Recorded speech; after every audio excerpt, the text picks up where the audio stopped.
I think there's a bit of a problem with the link. There's a lot of people who are saying that it's still waiting for a host to start. Marco, could you please help me with that? The link isn't working. For some odd reason, the link isn't working.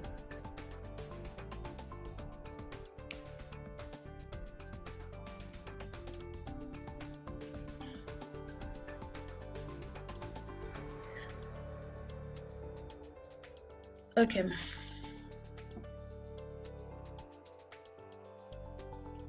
Hi, Seto.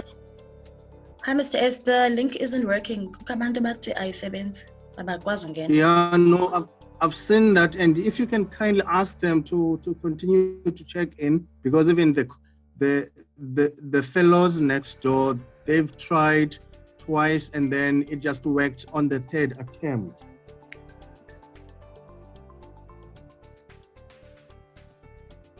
Yeah.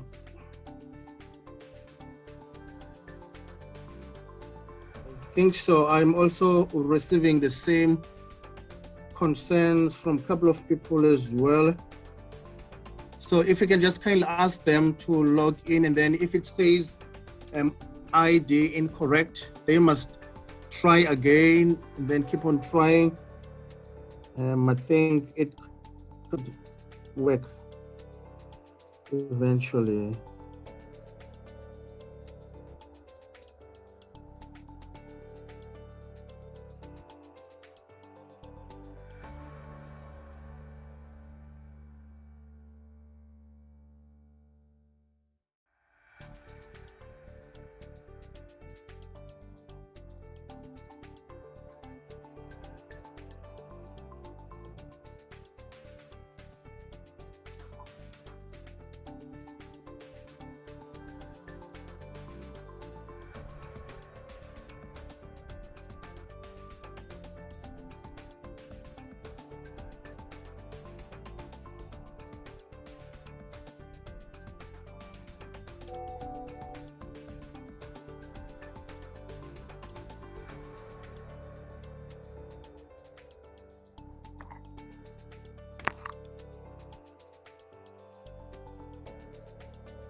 Output and restricted period of time are now supported by some health rewards.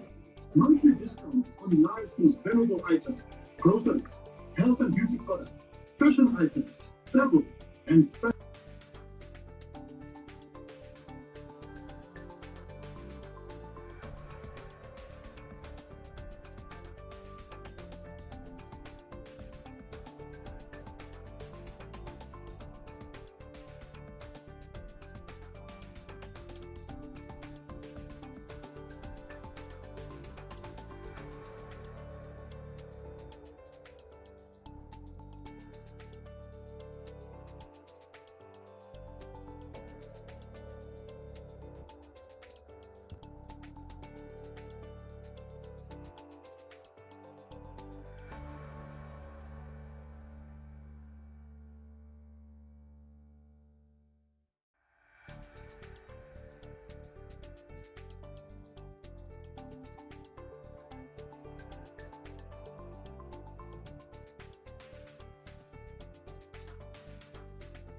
Okay. Good afternoon, colleagues. Good afternoon, friends, staff, and students. I would like to thank everyone for joining us this afternoon for the fourth Youth and Democracy series, a webinar hosted by the Center for the Advancement of Non-Racialism and Democracy in partnership with Konrad Adenauer Stiftung under the theme South Africans' Youth Perspectives and Perceptions on South Africa's Current Affairs.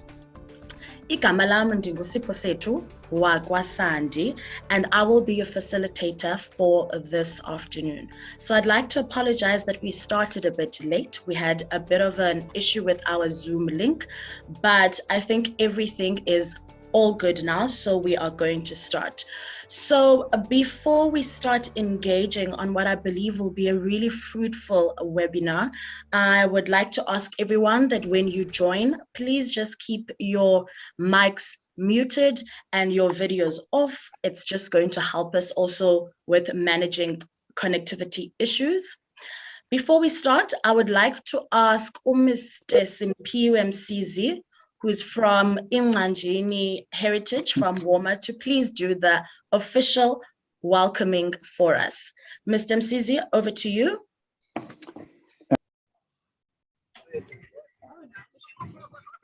Wait, hello, can you hear me? Sorry.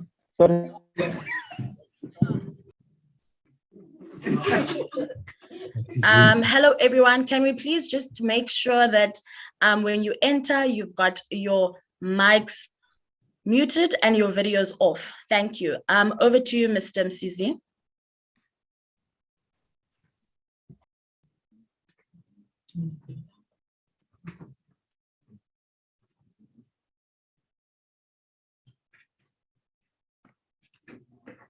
It's muted.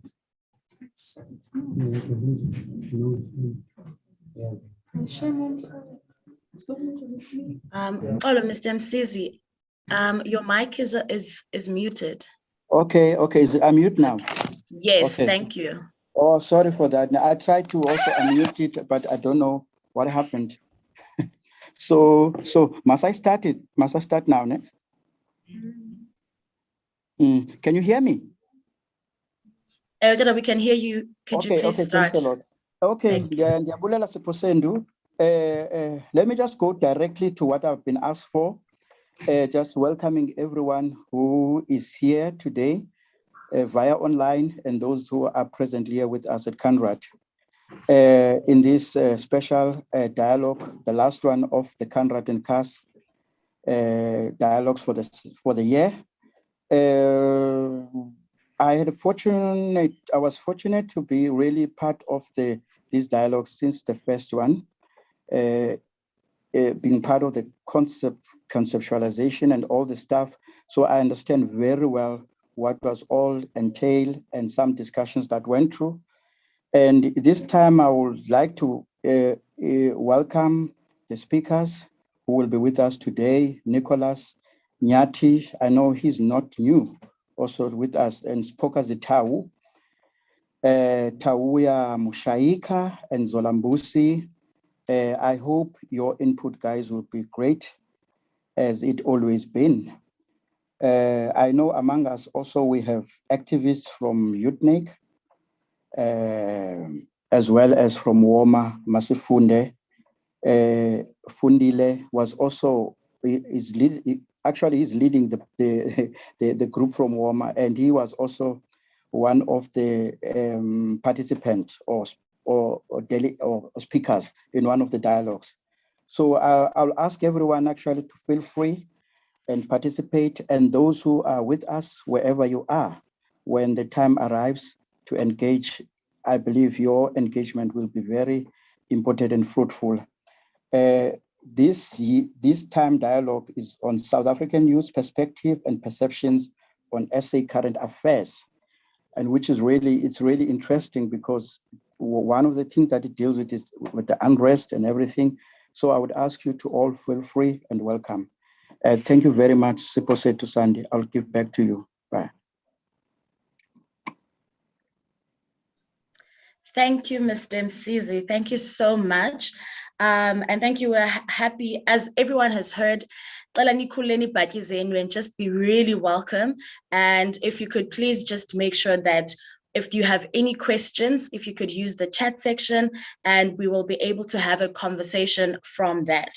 So we'd like to invite everyone to please just engage with us. This is a really interesting topic that I think is really needed in our South African climate at the moment. When you enter, just a few rules. When you enter, if you could please just mute your mic and just make sure that your video is switched off. So we are going to start right now. So as we know, we have our 4 speakers. We are going to start with Mr. Nicholas Nyati. I will read his bio now. Nicholas Nyati is born and bred in Kirkwood, raised by a single mother in Utenik. Former NNMU fencing captain, founder, and former chairperson of NNMU Nursing Society in 2014, health rep and academics officer in 2015, SRC president in 2016, constituency manager, DA provincial head office in 2017, executive support officer in the Nelson Mandela Bay Human Settlements, PR counselor in 2019, communications advisor to Mayor Ngaba Banga in 2020 until the elections, and is currently unemployed, waiting for council to be constituted. Can we all please welcome Mr. Nicholas Nyati? Over to you, Nicholas. Hello, everyone.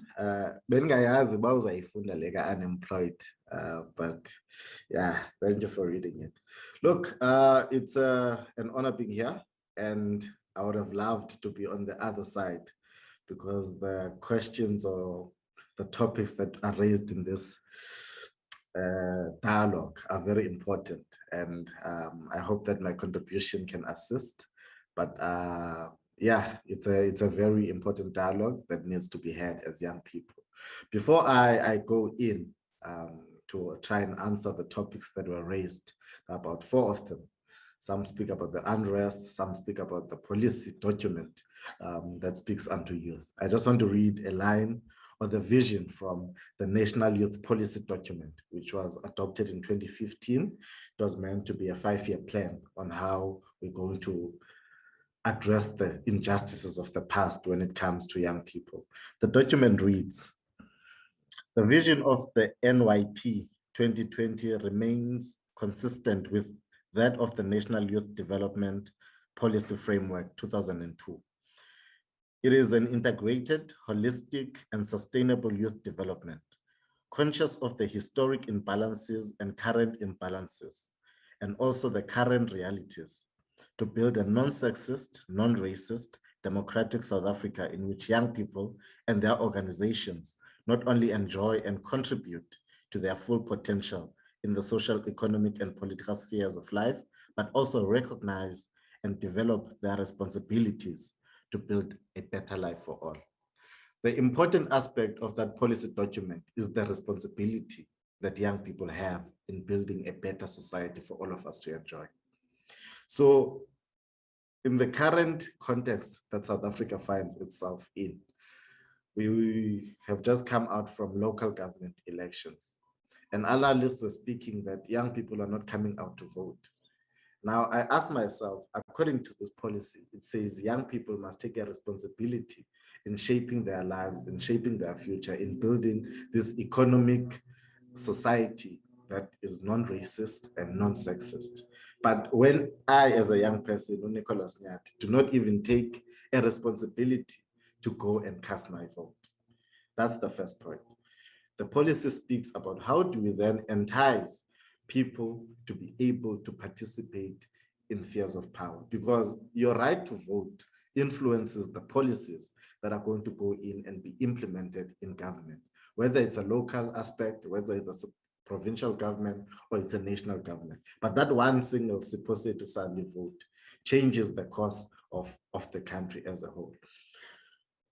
Young people, in my view, we still need to conscientize them. And perhaps maybe this platform plays a pivotal role in saying, how do we get young people interested in politics, in business, and in policy formulation? Perhaps Ugogo Tao will touch on this when it comes to policy. I know she's very passionate about that. But how do we then get young people to start changing the conversation and speaking about that? And I will not be naive and say this is a fault of young people. This is one of the legacies of apartheid that this country has. What apartheid has done, I was speaking to a friend of mine this morning saying that, you know, apartheid has destroyed our people, especially Black people, especially Black females.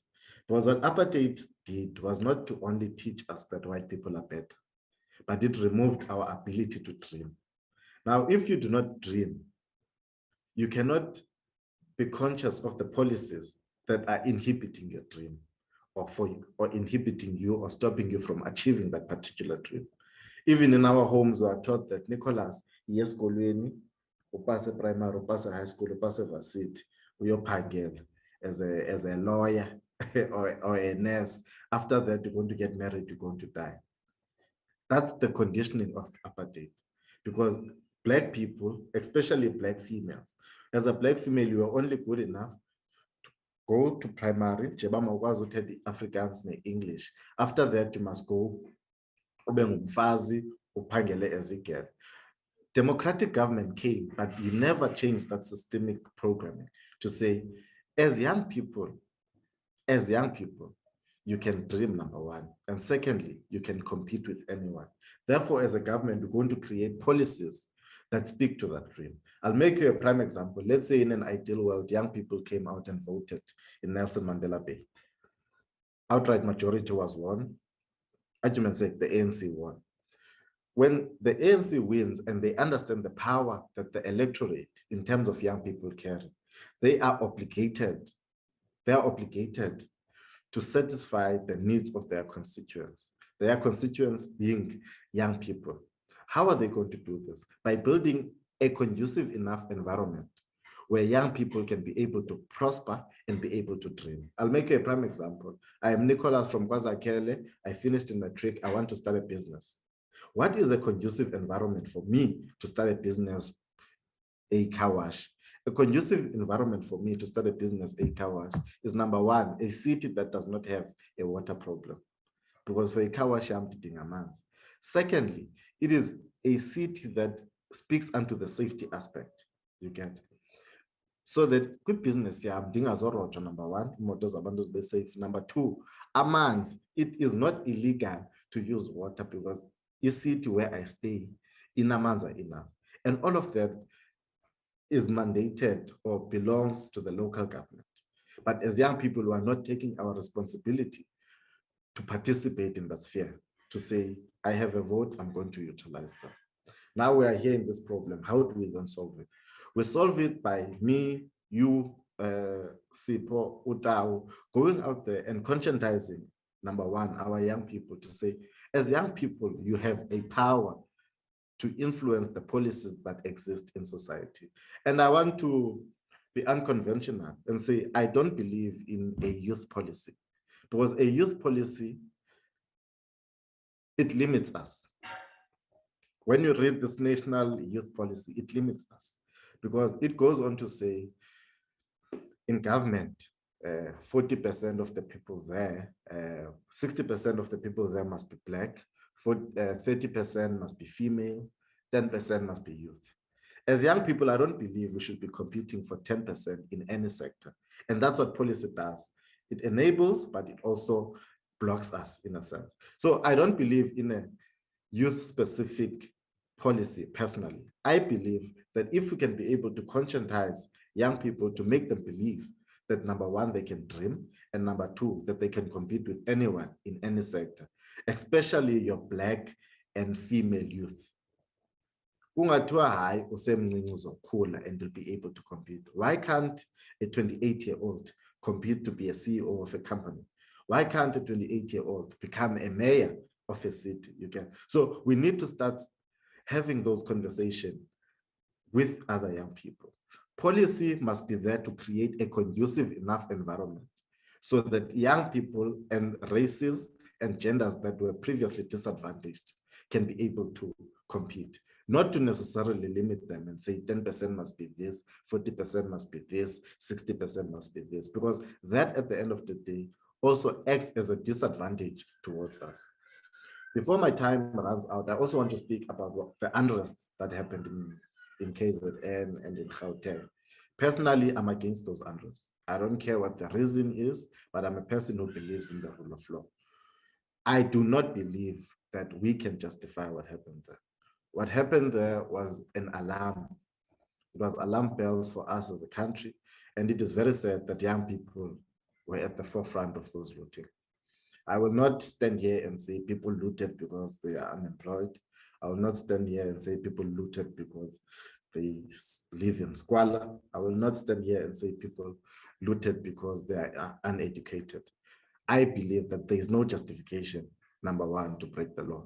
Because today it starts with saying, no, they looted because they are poor.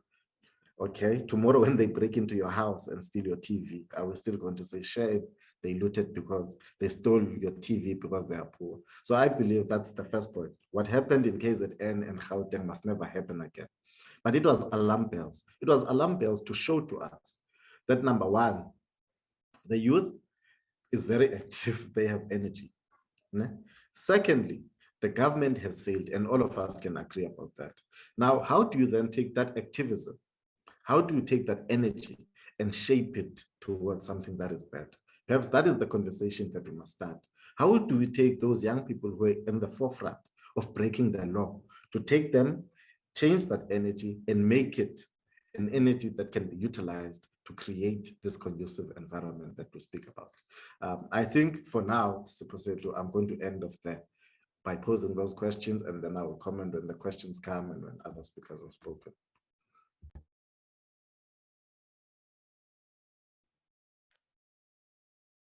Okay. Thank you so much, Nicholas. You touched upon young people not voting, and you also touched upon how do we get young people to be interested in politics and be interested in business, because we have a big influence when it comes to policy making. Thank you so much for that.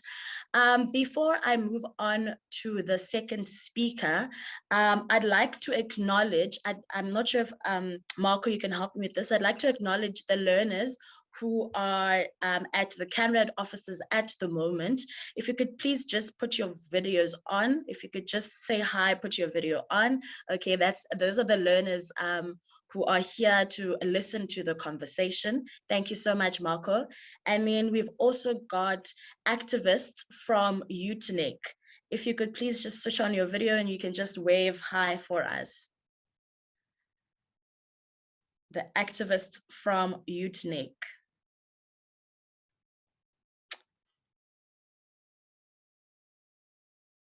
Okay. Okay, I think we can check that out again after the second speaker. Okay, I can great. see them sitting here. Are they here, Mr. S? Yes, they just waved now. Oh, okay. Can they please just wave again? Oh, okay, they're community activists. Okay, thank you so much for that. Thank you. So we've got community activists at the CANRAD office from UTNIC and a group of learners. Thank you so much for joining us. Okay, so before I start, the second speaker, it is actually her birthday today. So happy birthday, Spokazi. Spokazi Tau is an African feminist. She is based at the Center for Women and Gender Studies at Nelson Mandela University. Her master's research looks at the intersection between African feminisms and women leadership in the South African higher education landscape. Spokazi, over to you.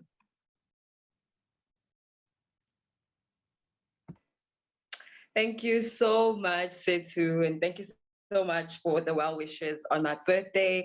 Good afternoon, everyone. So I'm quite excited, obviously, to be working on my birthday. And was the situation different?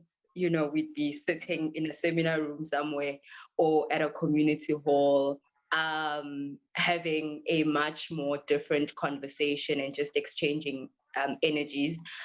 So I'm feeling a bit down that we are not having a traditional seminar or traditional engagement as we should, but I'm quite happy to be celebrating my birthday in this way. And I also just want to just greet my colleagues at CANRAD, the community activists, Nabandwana from various schools that are watching us. I'm hoping you guys are coming in with some questions and critiques. Nikeni smooth, man, just shake the space a bit. So, you know, just as a start, I mean, I was just checking in to see who's in the room. And I think that, you know, for conversations like these, we usually have a much more higher student in terms of NMU student group here. But, you know, the unfortunate issue of students on campus having to be without electricity, like the majority of the city having to be without electricity for about, what, 5 to 7 days, has really just taken a toll as well. And it's also just showing us to some extent about how various things are, I mean, just the intersectionality of things and how various things play a factor in who we get to be in this room. And so at any given point when we feel that there's someone missing in this conversation, I think it's important for us to keep in mind what's been happening over the last couple of days and the conditions that our students, us, if some of them are here, that have been going through these couple of days.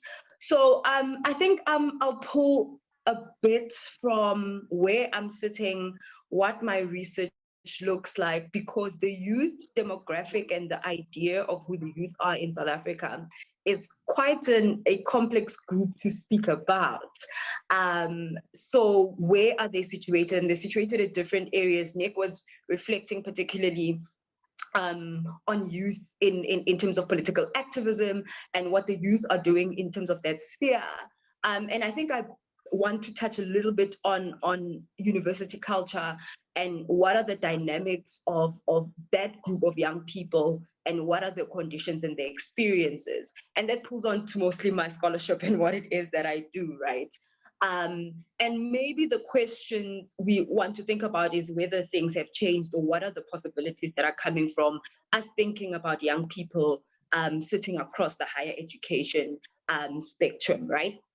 And so the first thing is for us to consider where the higher education spectrum is right now versus what the intention of the higher education, what the plan of a post-apartheid higher education was. And that was to create a higher education space that would be able to be reflective of the socioeconomic realities of the type of student that is now having access into higher education, right? And more so to address those conditions and change, I suppose, substantively, right, the living realities of that particular kind of student.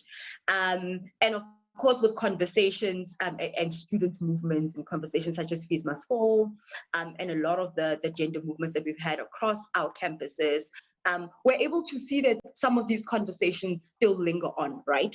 And so some of these conversations then remain unaddressed, if you like. And some of these issues or some of the layers that young people in higher education face have to do with issues of hunger, right? And the issues of hunger and access to food for the sustainability of how you then exist in a space such as an institution of higher learning is still a big conversation because of the unstable funding model we have. And then the second one becomes gender-based violence, femicide on our campuses, and how universities are realizing that that the failures of how we are socially conditioned in our communities and tend to linger on into this space. And this just becomes an extension of what happens in our communities. And then thirdly, I think quite pressingly, COVID-19, online learning, living and learning conditions of students. Nick was referring to me mentioning a policy or two, but I was also thinking about the National Youth Policy and how it aspires, at least by 2030, that young people would be able to be skilled and geared towards skills that favor the fourth industrial revolution. And so where are we in terms of that? And what has COVID really exposed, right? I was doing a lecture 2 weeks back, and some of the students couldn't access it because something else was happening at home at that time. And that's what it means to be in a space that's really not conducive for you to be learning, right? In as much as they might have access to devices and data, etc. And then another issue, Nick is talking about why he didn't suspect that they would mention the fact that he's unemployed. And I think, but that's a youth crisis for all of us, so most of us, right? And so thank you for putting that in your bio, Nick. And thank you for being the unemployed panelist for us, right? You and many others that are here, that are joining us this afternoon. And so not only the issue of sitting with people who have skills, but these are skills that are unaccredited for.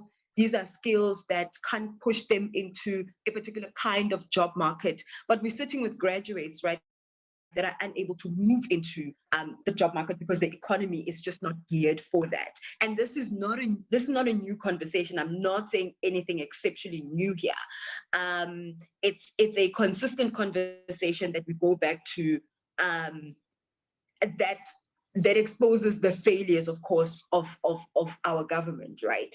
And maybe then to come off to the second layer, now that I'm thinking about some of the work that I've done in politics, is to be honest about why young people are not voting, right?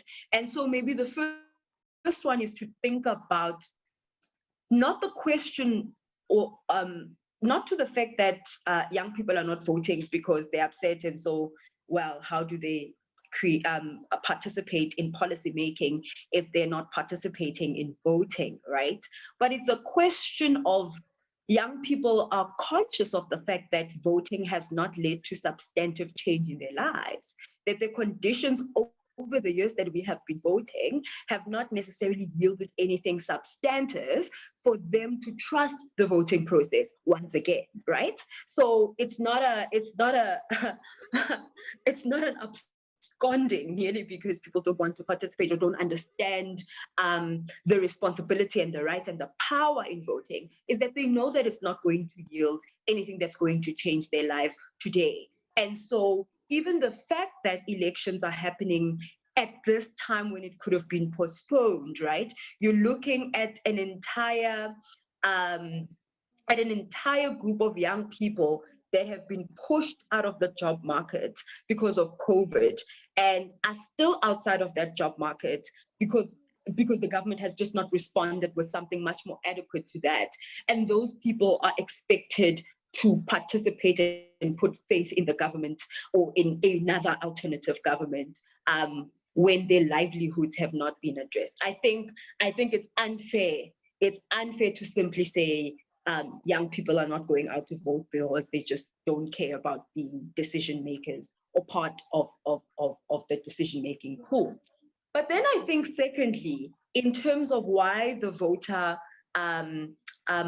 why the outcome and looks the way it looks is also illustrative of the different strategies that political parties are using to access people. So two ways in which political parties use in terms of accessing their voters is that one, they'll do a on the ground, grassroots level, door-to-door situation. The second one is where some young people are, and they're on social media, they're on social media platforms, and so there's a digitalized way in which recruitments are happening. And I'm wondering whether those two strategies have been effective in this current time, right? And whether the outcomes that they've been expected, even with the shift to a much more digitalized recruitment where we know young people are online, right? But it's a particular kind of pool that you're going to find on social media. It's a particular kind of pool that are going to be attracted by these digital strategies, right? That political parties are now employing. But more so, it's also illustrative of who, when we do use an alternative digitalized method, who has access to that particular methodology. And so, yes, issues of race matter, and yes, issues of inequality matter, and yes, where you are positioned in the country matters, because it's going to matter in terms of whether that's going to reach you or not, right? So sorry, it can't just be a non-racial situation where we are colorblind. It doesn't work that way. But I think secondly as well, it's also telling, right? When we think about what political parties are suggesting, is that political parties still continue to center issues of race, importantly so. But I think that there's a large chunk of issues that are not addressed at a policy level that have to do with GBV and femicide, but that have to do with the LGBTQIA plus community. So it cannot be, right, that there's an expectation for young people to be at the polls supposedly putting faith in a political party or in a group of independent people to say that these people are going to change my lives when queer people are dying every day, right? So we're not seeing that translate. We're not seeing that translate in the type of issues that political parties are centering, and therefore it's not making me see a viable space for me to belong to politically, right? And therefore thus vote. And so I think it's important for us to understand young people as people who are thinking, right? Who are thinking about what it is that they are required to do. And then secondly as well, in terms of making those decisions actively, right? And not out of them being stubborn or just revolting. And so I think, and so the issue of apathy and young people not is just something that should be thought about a little bit much more complexly. And then I think, in terms of us being honest about where there are positives, is that we know that, as I wrap up, we know, thanks Setu, we know that at a positive level, there's been administrative changes that have been made or that we can see, right? But those administrative changes and some policies of redress are either one, outdated, which is a conversation we need to have about who was sitting around the table deciding certain policies of redress, versus what are actually the issues that young people are centering as important for them to be questions, right, that need to be addressed. And so the alternative, we saw what 1.5 independent candidates, and I think that that's also a positive thing to think about the various possibilities or political possibilities that we can end up with leading to the next election, arguably, right? And so it's about young people finding a home that is able to hold the questions, but also the questions that are important to them, but also able to look at policies that are going to create these substantive changes within their lives, as opposed to it being a policy, just a policy that exists that's not translating in terms of changing their lives in a qualitative manner. So I think I'll just stop there, and then I'll join again at engagement. Thanks, Setu.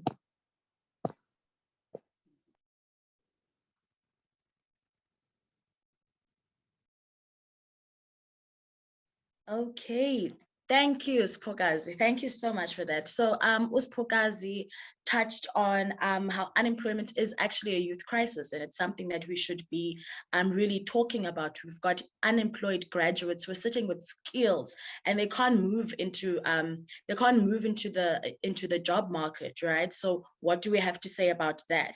And then she also spoke about maybe the reason why young people aren't voting is because there hasn't been any change. So even if you go there and you vote, nothing substantive has come from that.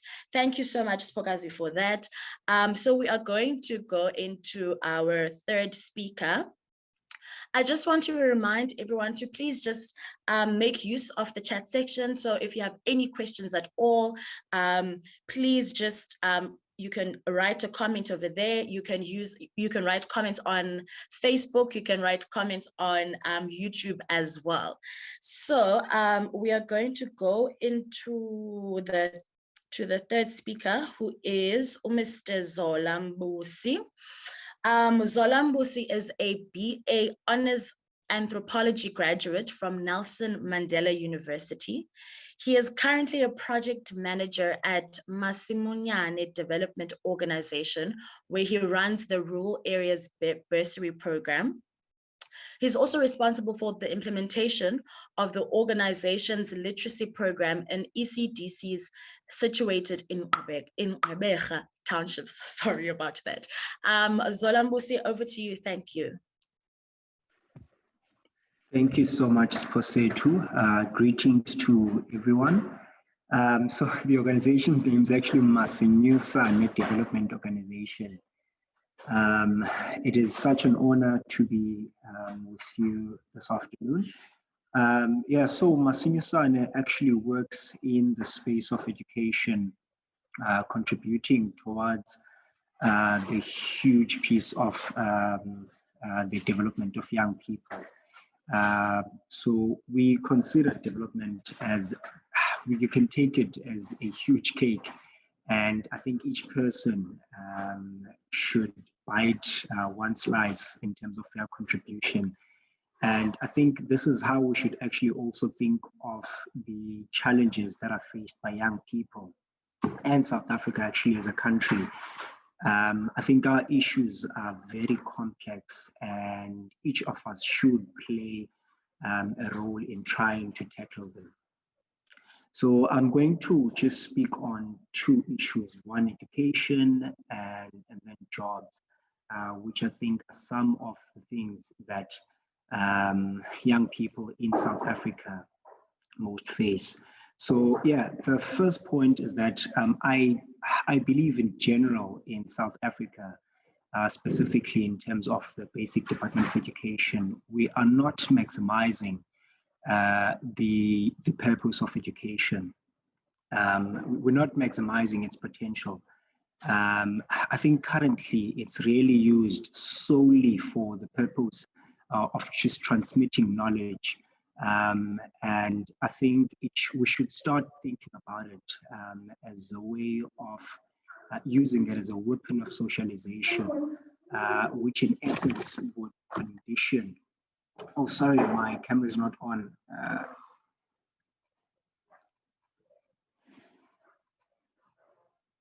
Okay, I'm not sure what's going on. I'm just going to go on in the meantime. So I think we should think of education as a weapon which we can use to socialize our people. And I think what then helps there is that, so when we use education and socialization at very young ages, it contributes to how we think, and that gives us an opportunity to cultivate the type of citizens that we wish or that we aspire to have. And this includes things like cultivating entrepreneurship mindsets, whereby people can actually contribute to the growth of the economy when they are old. And I think this then can be achieved through looking at the pedagogy that is actually used in schools. So in terms of the structure of education, I think currently we are really, it's all black and white. So it's either when you are in school, then there's children are just limited to following a specific route. I think Nicholas even mentioned earlier that it's all like one umdu uvele where you should just go to school and then get a job. And even in terms of the jobs, they are specific, one is normally limited to specific careers. Abazali bayabasixelela ukuthi what careers we should follow. And I think the education system should actually be revisited in terms of allowing young people to actually be creative in terms of what they should aspire to be. and it should not necessarily limit them to or drive them to specific career paths. And this can actually be achieved, I think, through the detection of, so you look at what Uzola is really good at or that they're excelling, and then we try to hammer that, potentially focus on that instead of trying to have Uzola good at A, B, and C, which actually then creates an average Zola instead of Uzola that is excellent in mathematics, for example. And I think in addition to that, again, which is something that I have a problem with, the idea of actually accepting mediocrity in our education system. So, for example, the 30% pass rate, which I think is something that a lot of people have spoken about. So, I think it's more than just accepting mediocrity. I think the issue with accepting or setting 30% as a standard of pass, it creates the idea in children that, you know, a low score is acceptable, and that one actually adopts that and actually takes it throughout as they grow up. So through their teenage years, through their adulthood, and actually in the workplace itself, where what they bring to the table, what they bring, their contributions in any space, whether it being in the academic space or it in the workplace or wherever, so whatever space that they find themselves in, they just going to continue to provide little, because that's what they've been told. It is because they've been told that, you know, minimum is actually acceptable. So, and last issue in education, I think, is it's actually a question which I sometimes struggle to understand, the fact that we have a lot of academics, and I think we need to find a way to actually hold the government accountable to actually make use of the brilliant work that academics produce. There's a lot of people that go out and do research, and research that specifically speaks to how we can try to solve social issues in South Africa, which are very complex. Now, how do we begin to actually make use of that? How can we get the government to actually use and be obliged to actually use the brilliant work that the academics produce and actually put it into practice, whether it being through policy changes or whatever. But basically, I think attached to that is also the idea that we see a lot of protests whenever we have things that we don't agree with, or whenever we have disputes with the government. But I think we, as South African citizens, we don't really hold the government accountable in terms of the government implementing what they should be doing. They do not serve the people, you know. Instead, we people are actually we have to fight for the basic rights, and I think that should change. So, and then on the second issue, jobs. So for this one, it's actually also linked to how I think it's also linked as well to how the education system in South Africa is linked. So South Africa, I think, has been deindustrializing for quite some time, for a couple of years. And this is evident even in the skills development, in the skills that people are actually encouraged or discouraged to follow. So there's an entire space, the FET, which really we do not use. So FET and TVET colleges are, there's this perception that one cannot really go there if they want to succeed in life. Yet the skills that one actually can acquire through that space, they are actually, they can actually get jobs, from doing that. And there's an opportunity with that route that one can actually even start their own businesses. So actually have that skill and actually basically make up their own, take that skill and actually transfer it into a service that they can provide to the community. But also I think that our current education system does not really train young people to be for jobs. And the private sector really needs to open up.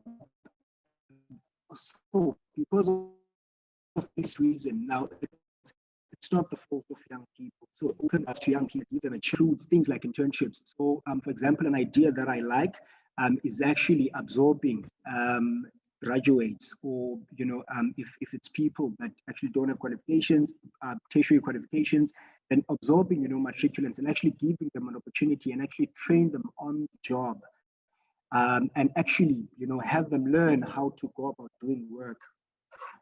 And another fault is that the apartheid still treads on our heels, and as much as we always say that we actually live in a democratic society, the issues such as speciality, which remain as a barrier for young people to getting and actually keeping jobs. So you might actually have a job, but the fact that I have to travel from New Brighton, for example, and I work in Warmer, to make an example, means that I get to actually take 2 taxis, and the setup is actually not by mistake, it's actually something that was designed through the apartheid, and up until this day, those things are actually still have not been, adequately addressed, and they still exist, and those are some of the things that actually make young people, well, those are some of the issues that create barriers for young people to actually be and succeed in their jobs.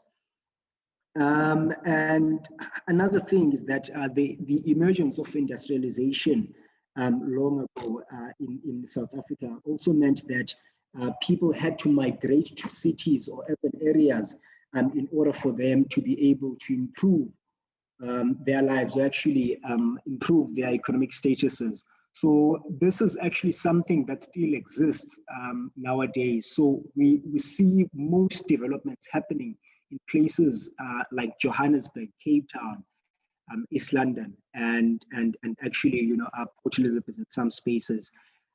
My time is almost up, so I'll just close off and actually say, so actually lay questions, because I'd also like to learn from all of you. So just 2 questions. Is it sustainable to have a mass of graduates without a plan, without a labor system that can actually absorb them? And 2, have people's hearts been changed to match the peace that we as South Africans aspire to have? Thank you. Thank you, Zola. Thank you for that. So Uzola touched upon issues that create barriers for young people to actually keep the jobs that they are that they eventually get, if they do get them.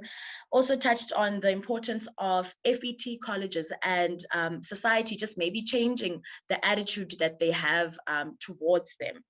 And there was a question on how can government make use of the brilliant scholarship that comes from academics. So how can they work together, basically? Zola, thank you so much. You'll get more time to speak when we are in the question and answer segment.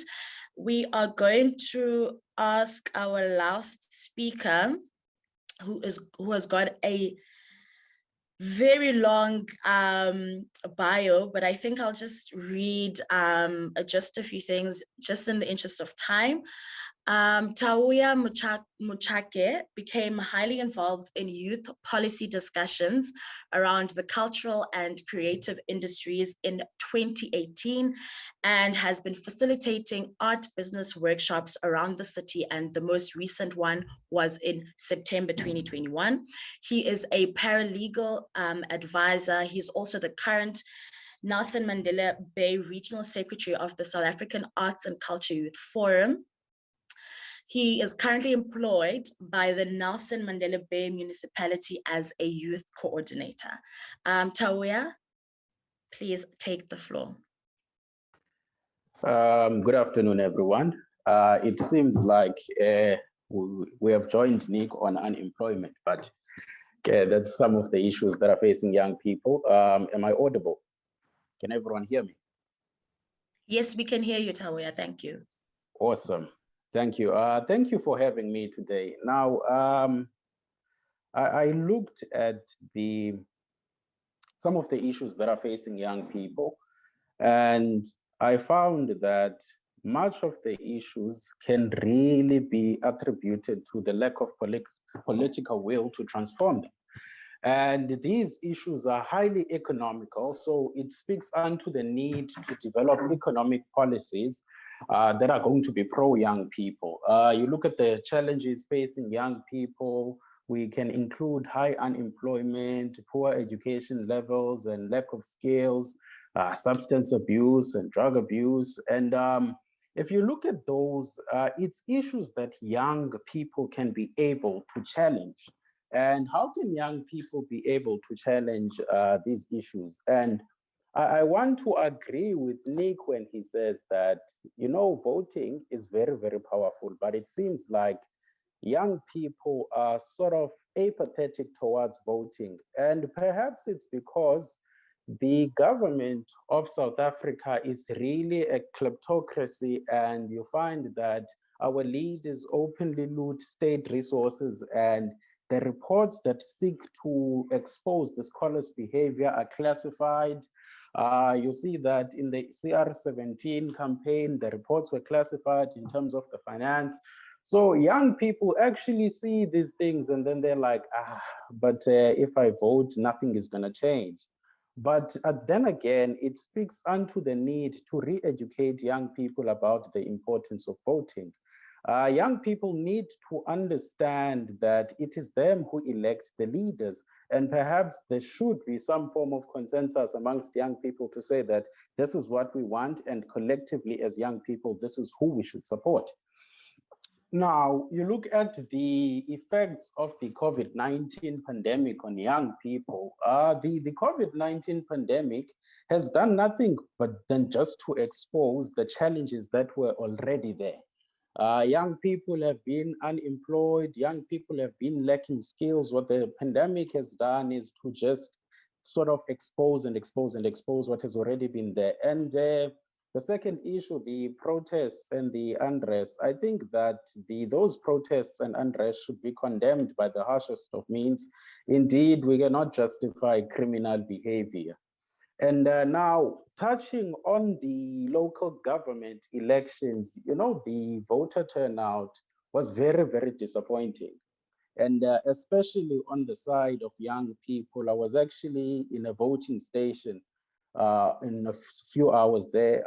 And you saw that there were young people who were interested to vote, but when they got to the voting station, they realized that they are not registered to vote. And some of them did not even understand that they had to register to vote, and they cannot just go to the voting station to vote. And that experience alone speaks unto the need to intensify voter education. Perhaps one might bring an argument to say that the elections were held during this time of the pandemic, but the reality of the matter is that in South Africa post-1994, we've had 6 national and provincial government elections. Now, it means that there has been 30 years to actually educate young people about the importance of voting. And some of these young people have never voted before, but they will tell you that the government is the problem and they will not vote. Why not vote the government out? And now that we have the COVID-19 pandemic, it proves to be a great challenge to young people. And because they're excluded from the education system, they are forced to sort of come with new strategies to develop themselves. And you would realize that in Nelson Mandela Bay, after the COVID-19 pandemic or the strong lockdown, I found that there have been more practices of young people or businesses in the informal sectors. There's been an increase of car washes. There's been an increase of barbershops. It just goes to show that perhaps young people are trying to sort of rescue themselves from the bad economic circumstance that they find themselves in. And so what needs to be done? What needs to be done is that those in power need to create an ecosystem that is conducive for young people to thrive in the efforts that they are trying to do. And perhaps we should also create platforms where young people are educated about how they can sort of invade the mainstream economy. Because I always say that in as much as we should encourage young people to start businesses, we should encourage young people to start businesses that are innovative and businesses that are going to be sustainable in the longer run. They must create businesses that are not dependent on them being present and physical all the time to survive. And so really the challenges facing young people today are economic challenges. And how do you transform the economy currently in South Africa? Unfortunately or fortunately, the politics are what determines the economic policies. So if you vote for an organization that has got neoliberal economic policies that do not seek to address the imbalances of the past, you are going to be left with the imbalances of the past that continue to prevail in a democratic society in South Africa. So part of these challenges that are facing young people, much of them can largely be attributed that they are apathetic towards the process of elections. And that's just the unfortunate reality that we find ourselves in. And so perhaps what we should do is that we should encourage young people to go and vote. It cannot be that young people who've never voted before say that there is nothing that they can gain out of voting. And and as I've said, that there are strategies that young people have sort of introduced or implemented to enter the economy. But young people also need to be educated about that economy.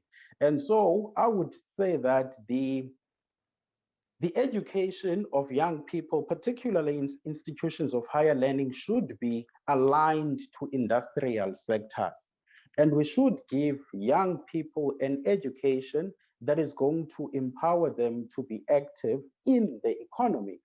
And we must sort of expand the post-secondary education and training and not just focus it within the institutions of a certain institution, but we should also expand it to reach communities where there are young people who have never had the opportunity to access those institutions of higher learning. And young people themselves are going to be central in ensuring that they are empowered. Because young people, what I saw, there's a trend amongst young people to sort of expect change, but sit down and not be proactive in terms of trying to ensure that that change comes. So now you look at policies. Now, policies are central towards change. But young people are not going out and participating in those policy reviews, policy crafting, and they are just there to criticize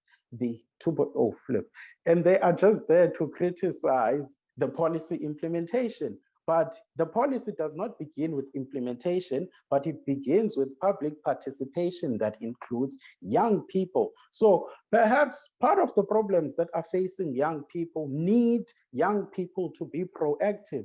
So young people should go out and vote, and they should vote for who they think that will lead them best. So sitting at home and not voting is really not going to assist anyone. And it sort of makes me a bit emotional to sort of see young people who say they will not vote. And I see there's a question there, but I will answer it later on. So we need to bridge the gap between the lack of knowledge about the voting system and the leaders at the office. So the leaders in the office currently have a responsibility to educate young people about the process of voting, but also young people need to educate themselves and be proactive in terms of going out and being involved in these political dialogues and discussions so that they can perfectly understand what they actually need to do. And you need the politics to transform the economy. Once you transform the economy, make it more inclusive to young people, you are developing young people and ensuring that their conditions are developed. And I think for now, I will end there. Thank you very much. Thank you, Tawa. Tawa mentioned or asked rather, how do we transform the economy in South Africa? That should be a big question. And he also mentioned about how young people should not be staying at home and deciding not to vote, but they must be part of the policy creation, etc., etc. All speakers today spoke on the voter turnout, and what's interesting is the fact that there were only of the eligible voters, only 30% of people actually went to go vote. So I'd like to thank everyone, and then now we are going to move on to the question and answer segment. We've got a lot of questions on the chat. So what I will do is I will read about 2 questions, and then I will let the speakers just comment on that, and then we will see if time allows, then we can go into a second round of questions. Okay, so what I'll do, because there are people here who, if you'd like to maybe put on your mic and explain the question, that is fine. So the first person to ask a question was Asipe Alisa. Asipe, would you like to ask the question, or should I just read it from the chat?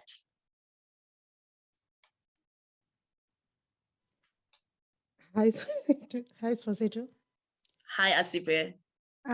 Okay, I'll just try and sum up. There's a lot of things in there, but thank you so much to all the speakers for your contributions. They were very much thought-provoking, and it's quite nice to see young people speaking about young people's issues. Just to say that I do believe that elections are a starting point when it comes to democratic consolidation, but also something that we not speaking about is the civic engagement in democratic processes, which remains vibrant in communities, university campuses, and alternative platforms that could be social media, which young people are actively engaged and part of in terms of the governance processes. And how those issues that they keep on raising in such platforms are not being attended to by the government. So it's quite intriguing to understand people speaking about voter apathy and how young people are not responsive in terms of political participation, but yet young people are the highest who participate in politics of South Africa in various ways. Also, a question that I posed on the chats perhaps is based on Uputnyati, speaking about the KZN riots or unrest. So for me, there's a lot of record of people inciting violence and looting that took place in KZN, but not much is given thought or analysis when it comes to the real socioeconomic issues that Black people have been and still are subjected to during the apartheid system and the democratic government. This one makes people connect how we still live within the constraints left by the apartheid government in history. Of course, the previous statement is not to dismantle what corruption has resulted to during the democratic government, but we must understand the history of South Africa, inclusive of ethno-racial tensions that are key in understanding the riots of KZN. So to what extent do we put accountability to the democratic system and governance for failing in meeting their own end of the social construct, or social contract rather? I think I've spoken on the vibrancy of democracy, But just to say, why are we not talking about the marginalization of youth voices affecting the quality and vibrancy of democracy, particularly the young people that were put in political spaces and governance and National Assembly who are silenced by the political parties? Who is exactly standing for us? Thank you. Okay, thank you, Asipe. Thank you for that. Just one thing, colleagues, could you just, in the interest of time, if you could maybe just summarize your question to just 1 or 2 questions, quick, short, sweet. Thank you so much. So I'm going to read a comment from KB Mahotosi. And then after that, I'll allow the speakers to respond, and then we'll go to a second round of questions. Okay, so KB said, how well represented is the youth in the legislative bodies? Are they given any role to represent the youth or to learn? Where they are included, are they competed on merit or included to meet quotas? Are the current advocates of youth not gatekeepers themselves? We are speaking here now about people who are not part of the conversation. Governments struggle with meaningful engagements which encourage participation. Yeah, okay. So we're going to start with Nicholas, and then Uspokazi can go, and then we'll go with Uzola, and then Tawia, and then we can come to a second round of questions. Thank you. Nicholas? Thanks, Spositu. It's a lot of questions, but I think in all fairness, Asip versus Asip asked, how much blame can we put on the democratic government? And I think all of it, 100%. Let's put 100% of the blame, because we are in this mess because our government was not proactively trying to address the injustices of the past. And let me explain. I saw you commenting about the NYDA board that has been announced. And this will answer my question. If you look at the people who made that board, it's people who are, number 1, politically connected. Number 2, not just politically connected, but it's people who carry positions of influence in those political organizations. All of those people belong to the ANC Youth League. All of those people carry constituents that vote or continue to vote for the ANC Youth League. I'll make you a prime example. I'll use a prime friend of mine, one of my friends, Avela. Avela was leading South, and that's why he's there. Because the government of the day understands if we break this kid, or if we don't appoint this kid, the people who follow him, the voters who follow him, are not going to continue to vote for us. And that's the power that young people have, and they do not want to realize. It cannot be that young people do not vote in a local government election. How do, simplest way, you see 2 people fighting each other, a male and a female. The male is beating the female. That's our government beating our residents. If I, as Nicholas, do not stop that, I'm favoring the male or the abuser. And that is what is happening with this government. The minute you do not vote, you are seeing that the cycle of unemployment must continue. The cycle of education that is messed up must continue. Our incompetent government must continue to be incompetent, because Oma Kulbam, no Banban are going to vote for them. And as the youth, we believe nothing will change if we do not vote. I'm not saying vote for my party, but I'm saying as young people, we need to show the government that, number 1, we understand the power that we carry, and number 2, we understand our responsibility, which is a responsibility to vote and hold the government accountable. And that way we will start to change the situation that is happening around. Your question asked, how much power can the political aspect have in changing our day-to-day lives? And I believe that this whole conversation can be changed with a people that understand the political power that they have and be able to hold the government to account. That government, if they do not do what they've promised to do in 5 years, whether it's policy, whether it's their manifesto, they know that the people, especially young people, will be able to hold them to account. How do young people influence policy in an aspect of local government?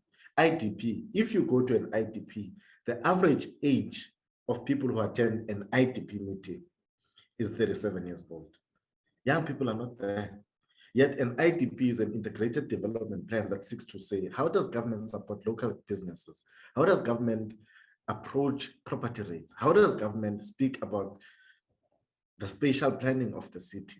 How does government address the injustices of the past? Yet young people are not representing themselves there. I think it is very unfair to expect the young people who are in legislatures or in council to be able to be that voice when I, as an individual, as a young person, am not my voice in ensuring that I elect more young people to go and represent me in parliament, to go and represent me in councils, to go and represent me in legislatures. So I think that's the conversation that we must start having. How do we convince young people that they need to be politically involved? Yes, we also need business to be involved. Yes, we also need church to be involved. But the primary mandate that we need is to get that political power. Okay, thank you, Nicholas. Ms. Pokazi? Thanks so much, Setu. I mean, I do agree with some of the sentiments Nick is sharing. I think in terms of, just to start with Nick's last point, in terms of youth that actually have political power, right, or sitting in positions of power, I think it is important for us to have a form of account from those people in terms of whether the system is effective enough and whether they're able to break down as per the desired mandate of why they are there. So, and in the spirit of holding everyone accountable, I think we legitimately need to hold them accountable as well. And so Mokgatosi's question in terms of whether or not they actually do have power or they become a quota case, or and whether or not certain people who then are the ones that actually create spaces for young people in those spaces, whether they become gatekeepers, it is quite an important question to deal with, right? Because gatekeeping, so gatekeeping is not just a thing that happens. Gatekeeping is part of how we maintain a particular culture and way of being, right? It is the same reason why young people are sitting with the same problems that they are sitting. It's literally illustrative of a gatekeeping system that maintains the culture. And so, yes, the type of young people that will be allowed to go into the space, it's someone who's palatable or someone that won't go against whatever the culture of the space is, right? What does that mean for us, right? Because one, it's unfair to say that that's a young person who's not thinking. I think they're thinking, and it's a bread and butter issue, one. But I think the second thing is that young people are not necessarily gathering enough in terms of the alternative spaces where they could find themselves in. And those are your more creative outputs. Those are more your entrepreneurial spaces where young people are gathering by themselves. Just thinking about the metro itself, about the wave of entrepreneurship that moves us with young people at the center of it, being in the creative or food systems, right? I see it, and I see a lot of young people engaging in that alternative economy, if you like, right? Outside of what the sector is supposed to provide for young people. And so that's not a sustainable solution, of course, in terms of how do we create a space where youth entrepreneurship can flourish. It's not a sustainable solution, yes, but it's an alternative space where young people are doing things outside of the resources of the government.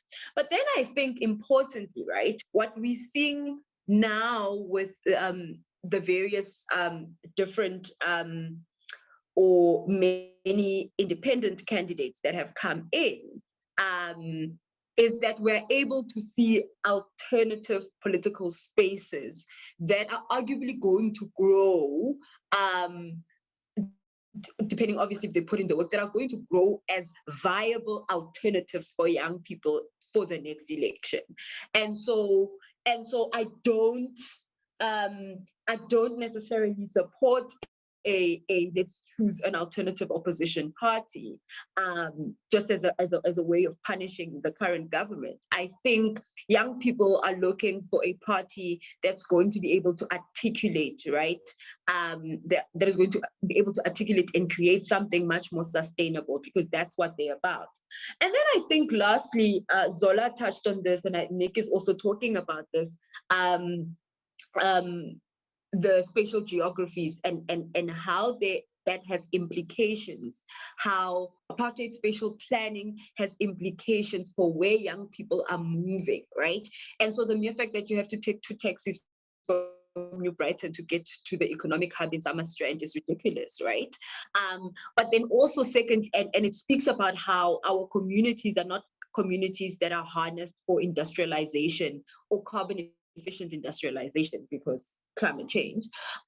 So our own communities don't give us viable, and this is also with a layer of crime and gangsterism happening in our communities, is that our own communities don't, because of the resources that are not placed in those communities, our communities don't give us that hope that they can create alternative employment spaces or sustainable options for young people. And so I suppose it's all of those things, but for me, when I think about Asipe's questions in terms of civic engagement, right? For me, it's a matter of who are the gatekeepers and to what extent are they maintaining the status quo to kick young people out, right? To kick young people out from coming in with different types of ideas that will arguably change the culture and change the face of who's in that space. And that, in terms, when you think about power, and Asipe would know, for example, because I know she knows this, when you think about how power works, is that no one is going to just let go of that power just easily on the onset, right, without that tension. And so the culture of co-opting and choosing a particular kind of young person to represent young person becomes the solution that is opted for. Thanks, Etu. Thanks, Gogo. Okay, may I please have Zola? Could you please answer? I just want to make sure all the speakers have just 4 minutes. You've got 4 minutes to respond. Please just make sure it is 4 minutes. Zola, please go. Thank you. I'll try to make it even shorter than 4 minutes. Yeah, I have to agree with what Sis Pogazi and Nicholas has just said. I think the core thing is that sometimes it gets tiring to actually keep on trying to talk about something, constantly without having the results. But I think we actually need to do more of that, because I think so. Even back during apartheid, what our parents actually did, they basically did the same thing repeatedly, even at times where it felt like there were no results that were actually coming out. So I think basically, even in South Africa, I think we need to stress on the issue of exercising our citizenship. So we actually need to realize the power, which is actually something also Nicholas also mentioned earlier, the power that we have as citizens, and actually make use of that. Because I think in South Africa, what currently happens is that the politicians in power do not rule at the pleasure of the electorate. But instead, what happens is that in many cases, the electorate actually fears, the government that actually rules, and I think this is because the politicians do not really rule over citizens. Yet instead, they inherited slaves of colonialism, apartheid, and coloniality. And politicians basically stand as masters to whom the people are indebted to for the simplest basic rights, which is something that I mentioned earlier, which is opposed to being the servant of the people. But we should just constantly, as young people and just basically as citizens, constantly make use of our voices to actually try to dismantle all these systems, and then just eventually things are probably going to get better. Thank you. Thank you, Zola. Yes, Tawia, thank you. Yes, thank you very much. Look, if you look at the young people that are currently occupying positions of influence in legislative body, you can see that these young people were sort of rewarded to betray the youth movement. And much of them are aligned to the ruling party, as Nicholas rightfully stated. And indeed, they are gatekeepers of the progress of young people. And they themselves, we had thought that many of them would go there to amplify the struggles and the challenges that are facing young people. But being there, we can see that they are not actually serving the interests of young people at large, but they are serving the interests of the incumbent government, who uses them as lapdogs to stand in the progress of young people. But equally, there was a question of how much blame can be placed on the government. I also want to say that 100% of the blame should be placed on the government. But we must also remember that this government that we speak of is a government of the people, by the people, and with the people. So when we blame the government, we must understand ourselves that we actually have the power as time goes on to remove this government. And this is a government that has failed to roll out a program of civic education. And in the absence of a program of civic education, you will see this behavior amongst young people that you see. And as I said before, that the problems facing young people are relating to the economy. And the people responsible for transforming the economy are those that have the power to do so. And young people currently have the power to choose who they want to actually transform the economy. We don't have the power to physically transform the economy ourselves, but we have the power to choose whom we want to send to transform the economy. And so I want to say that it goes back to the question of saying that young people must be educated of the power that is inherent in their stand. And I would like to even believe that young people have identified their generational mission. And the generational mission of young people is to attain economic freedom. But you don't just attain economic freedom by sitting there.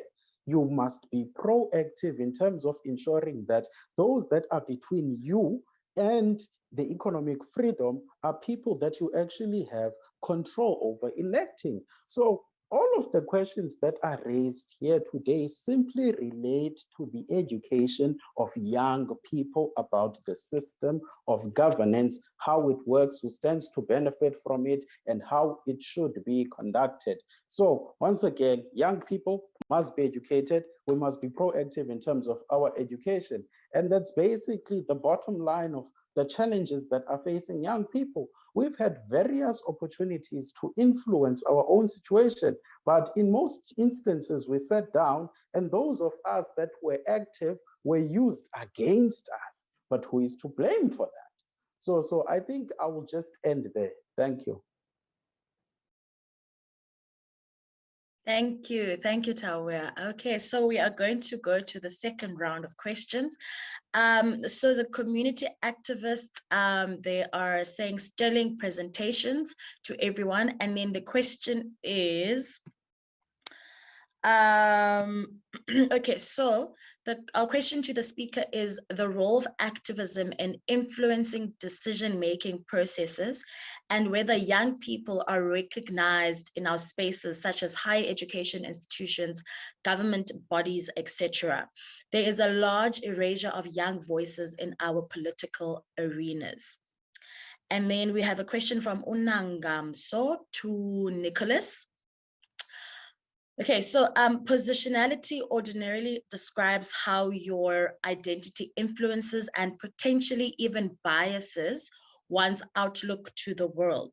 That position either inhibits one's ability to adequately analyze their socio-political or provides widespread clarity due to the experiences one goes through due to access to that position.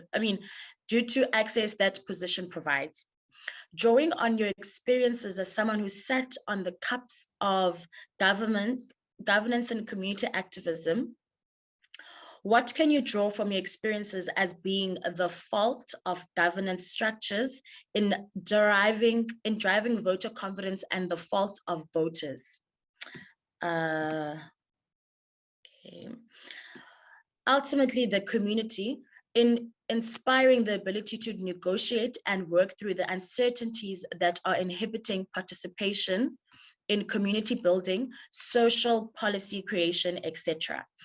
And then I'm going to read the other questions as well. So we have one round. Okay, from Abiso Otwana to Tawia, I'm with you 100%. However, with regards to youth and starting their own businesses, it is very difficult for people that grow up with without a background of business. This then should be the duty of schools in trying to develop more people in being entrepreneurs rather than we all study in the hopes that we will be employed by government or private sector. And then I think a last question is from, okay, there's a comment from Heather. Thanks everyone for a vibrant conversation. I hope to see more and more learners coming from the rural areas and entering higher education space. It has been sad to experience a decline in the basic education quality, which is really the biggest debilitating factor. Without a good foundation, even entrepreneurship is going to be difficult. Then Mr. Buntu Myaga, I think this is the last question. I think if we focus on the political element, we will not be addressing the issue of youth apathy or the participation of youth. Secondly, the role of conscientizing cannot be the role of government alone. Civil society, private sector, all have a role. Okay, the discussion we should be having is how we capacitate these spaces to ensure conscientization takes place. Also, I think we need to move to a time where we speak to the youth and over them that will get, and not over them, and that will get you to participate. Okay, so I'm going to give the speakers each 4 minutes to just respond to all of those questions. And then after that, we will have maybe one last round, and then we'll have our closing remarks. We can start with Nicholas.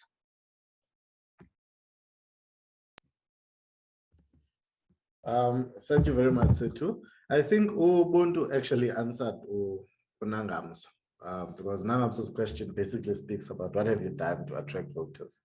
And that would have been, if you don't want people to vote, get politicians to convince them to vote. Reason being, in our country, politicians are seen as liars, thieves, lazy people. Yeah, that's it. The minute as a politician you go out and tell people to vote, you're actually pushing them away. And what Ubuntu is raising is a very important thing. If you remember my opening remarks, I said we need to find a solution of how can we conscientize young people to go out and vote. In America, I remember when Obama was going to run for president, before he even considered to run for president, he started an NGO that looked at convincing your minority races on the importance of voting. Perhaps that's what South Africa needs. We need academics, we need non-profit organizations to be the ones to educate our people on the power that they have by voting. Because if Nitumo Nicholas, I'm going to push people towards my direction to say, how is my party the best solution in making sure that we achieve what we want to achieve? So I think we need to start a conversation. I have a friend of mine or Rob Hessoff. I'm sure some of you know him. Businessman, and he's very vocal about this. Maybe we need more of Hessoffs to speak out, business people to say, yeah, people must vote, whether it's young people, whether it's black, whether it's white. But we need to educate people as church, we need to educate people as businesses on the power that they carry. I'm not saying that government will solve all of our problems as a country, but what I'm saying is that at least government will play a very important role in creating an environment that is conducive enough for young people to enter into the formal, informal sector, an environment that attracts investors, that will be able to create employment for young people.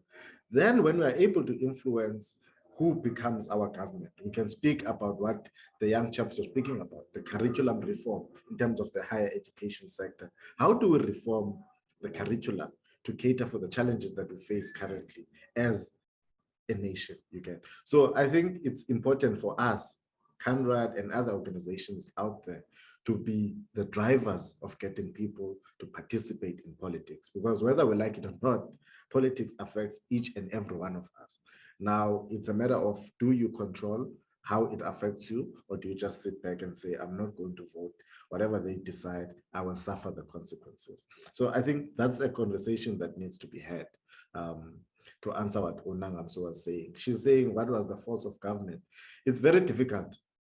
It's very difficult being in government and also trying to communicate with the voters, because if you understand local government, especially when you come in 10 months before your time has passed, you can only do so much. But when we were there, as young people, we were the ones who advocated to say, how is our local government interacting with the institutions of higher learning across the city? That's why you would see an MOU with NMMU, with East Cape Midlands College, with PE College, to say any person who's doing an artisan skill can be able to be employed in the municipality where they do their practicals. That MOU is signed. How do we speak unto the spatial planning of the city to address the student accommodation problem that these institutions of higher learning are facing? But that's not only youth universities or institutions of higher learning, but how do we also try and support the youth out there in the community? Therefore, we then spoke about things like your EPWP. Now, when you speak EPWP, people think as far as a pay tree, but EPWP in its original concept is meant to equip people with skills, especially young people.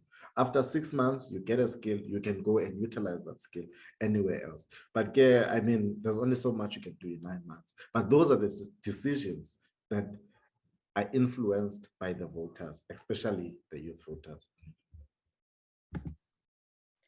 Thank you, Nicholas. Spokazi. Thanks, Setu. Sorry, I moved. There we go. Okay. So I think I'm going to, as a way of closing, just touch on two things, right? And the first one is Umam Heather's comment about the schooling system, because I think basic education is quite essential for this conversation we're having right now, because Abandwana are the ones that are going to channel through the system to get to where some of us are and even just reach higher levels. And so the problem, of course, with basic education now, or that in fact is going to affect higher education, is the COVID context and how the schooling system hasn't necessarily managed to adapt to that, to ensure the best success rate for Abantwana Basezkoleni this year, right? To ensure that next year we're looking at a pool of first years or students joining higher education who are equipped to deal with the pressures of what it means to be in higher education, right? And the pressures of being in higher education right now is dealing with various kinds of curriculums, because decolonization, or at least we hope so, to issues of online learning, etc., of which higher education institutions are also struggling with. And so I think that's a big question mark, Heather. It's quite a big question mark that not all higher education institutions have managed to answer, at least in a satisfactory manner, so that we can have a better transition next year. We hope so. I absolutely hope so. But of course, the issue with our basic education and also higher education is that the basic education is not necessarily a leveled playing ground. And so those discrepancies between the type of students you have sitting in one classroom are still going to persist on top of what COVID has also exposed, right? And then the second thing I want to mention, just as a way of closing, of course, the NYDA board has been mentioned in the chat section. And I think, look, firstly, sure, I think it's important, Buntu, for us to not speak over the youth, but who are the youth? It's me and it's you. So maybe we need to stop saying the youth and say us, right? So there we go, fixed it. But we also need to stop when we are in platforms like this thinking it's us and them, right? We are the youth. We are sitting with the unemployment problems. We are dealing with those particular issues. And we here are not the only ones that are sitting with the solutions, right? And in fact, there's much more people doing quite substantive work on the ground. And that's not a critique on the thinkers that are in the space. About the NYDA board, right? And the many things we want to say about it. And maybe it answers the question Uput Desmond mentioned now in terms of what is the influence that young people have. Well, we're going to have to see that play out, because it was so interesting to see that interview process about what are young people doing in the different spaces and what are the different ways in which they wish to affect change by being on the board, right? Now the board is set, right? Or we have our 7 people. And what's also going to be very important to note is how the chair and the deputy are female-bodied persons. And this is quite an important thing in political spaces when females are chairs or deputy chairs or secretaries, and the type of treatment and experience that they go through leading a political structure, right? Or a structure that is not seen to be a political structure, but we know has political intentions, right? And carries a particular kind of culture. Because the culture of political leadership in this country is very masculine. And so it's going to be very interesting to see the type of conversations that come out in the months to come about, 1, what their leadership looks like, 2, what they should have done better as leaders, and 3, how their leadership culture is fundamentally important or woman-like or emotional. Those are the type of conversations we need to be on the watch out. Of course, because I have hope in the youth of this country, we might have a very different conversation about how this is one of the most exceptional boards we've ever had in the country, right? I'm looking forward to that chat as well. But all the other underlying issues that have to do with our sexuality and our genders are going to be very important for us to also observe when we are being critical of the board. Thank you. Thank you, Spokazi. Can Zola please go?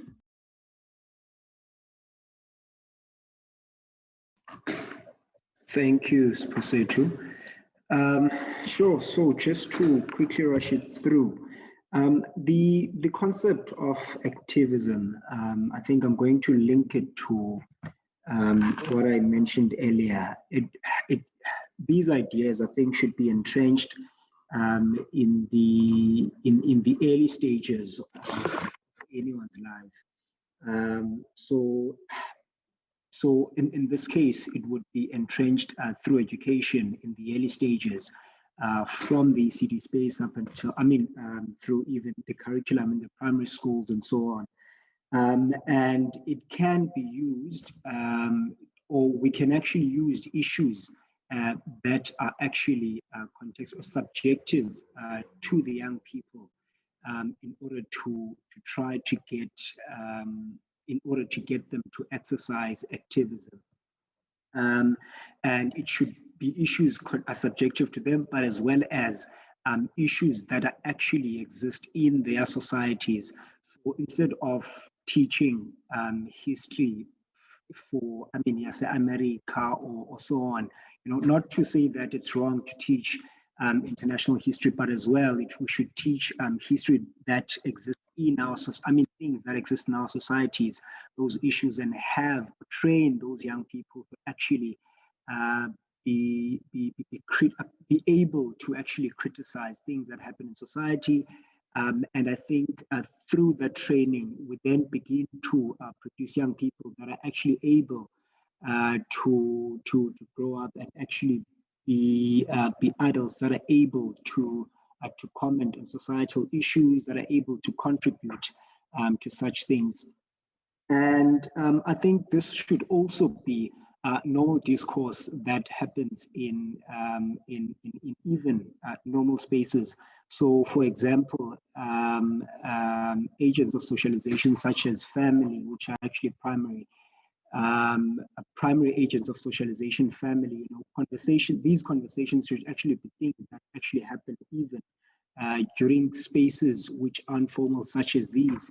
And perhaps another issue should actually be finding a way of taking these conversations that we have in seminars and actually taking them to young people, or actually people on the ground, and presented even in ways which is actually doesn't sound like an academic construct, but be something that is easily understandable and something that can be relatable to someone that's basically on the ground, which is actually one of the reasons that excited me when I saw that there's actually young people even in the seminar that are actually watching.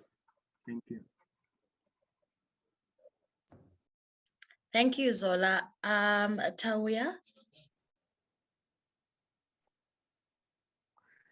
Thank you very much. There was a question of what is the role of activism in influencing decision making.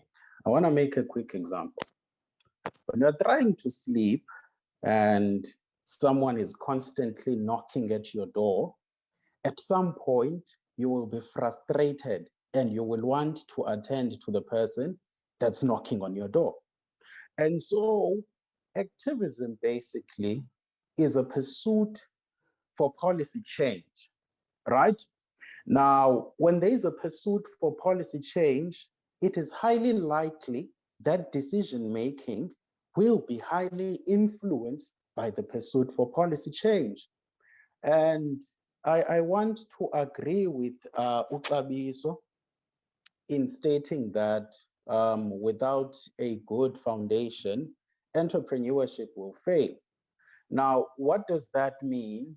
That means one of two things. Perhaps we need to invest more in the development of the foundation phase and the higher education and training. And I would argue now that perhaps we need to repurpose TVET colleges to be the primary feeders in terms of the entrepreneurship development of young people. And indeed, there is, in the comments, I saw that someone said that there is an erasure of young voices. And I want to completely agree with that in saying that, yes, there is an erasure of young voices. But that does not mean that there can be no youth voices that rise beyond those that have been erased. And that means then that perhaps one of the problems that we have as young people is the fragmentation of youth resistance towards the underdevelopment of young people. I'm wondering to myself, if we as young people could say the same thing and could want the same thing in terms of our development, and sort of put some motion behind those aspirations of what we want the youth of South Africa or the conditions of young people in South Africa to live under, what would be the product of that unity of young people? So perhaps the fragmentation of youth resistance towards underdevelopment of young people is a key problem that we need to address.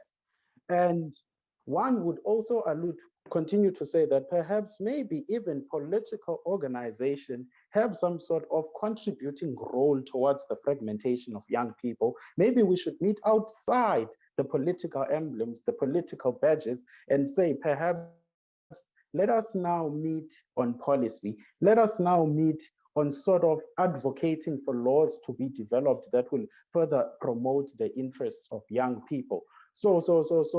And it speaks again unto that, the fact that the role of activism of young people in influencing decision making is highly critical to ensure that young people are developed and what young people want, it happens. Thank you very much.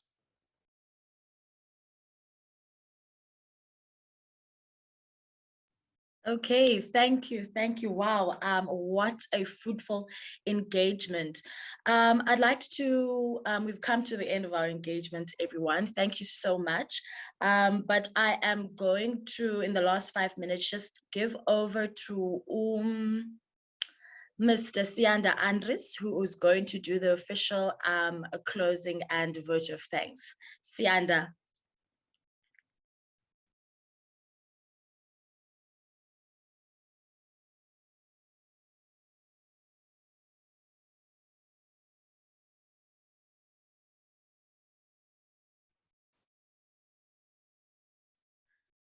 Hi, Sianda. All right. Okay.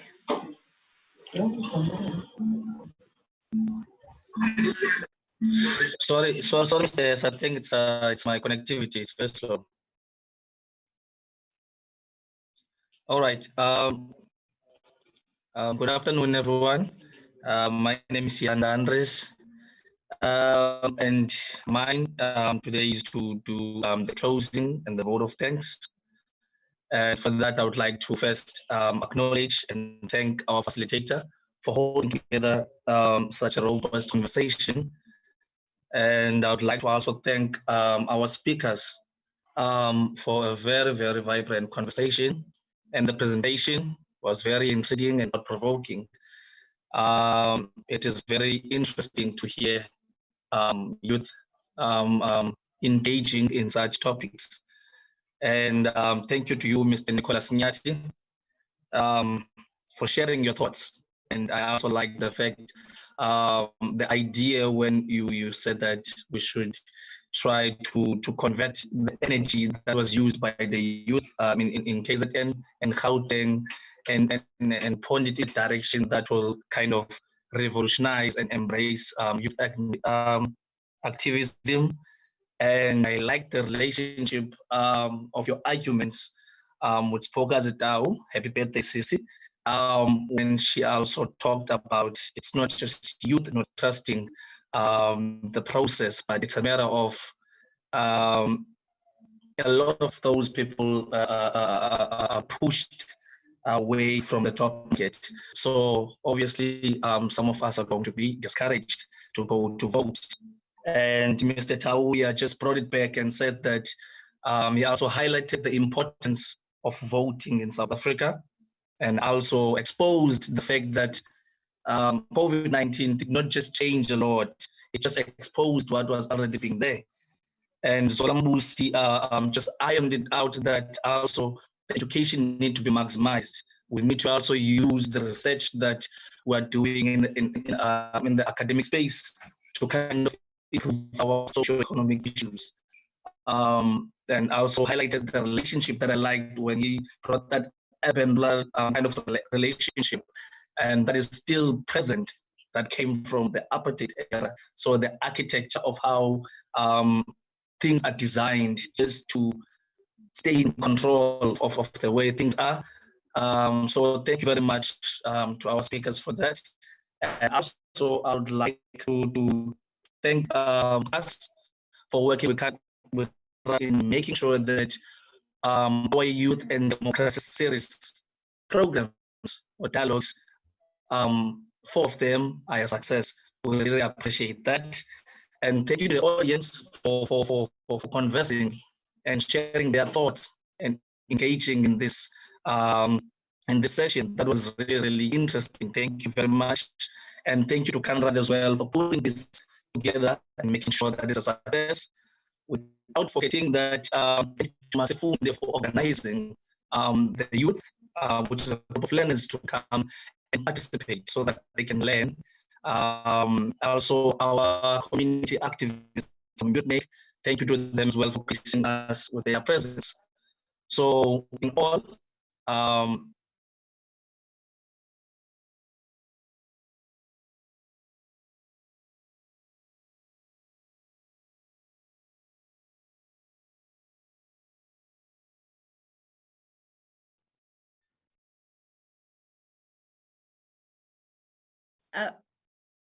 Okay, I'm not sure. I think we lost Sianda there, but all in all, thank you so much, everyone. And I think that is now the end of our session. Thanks for your time.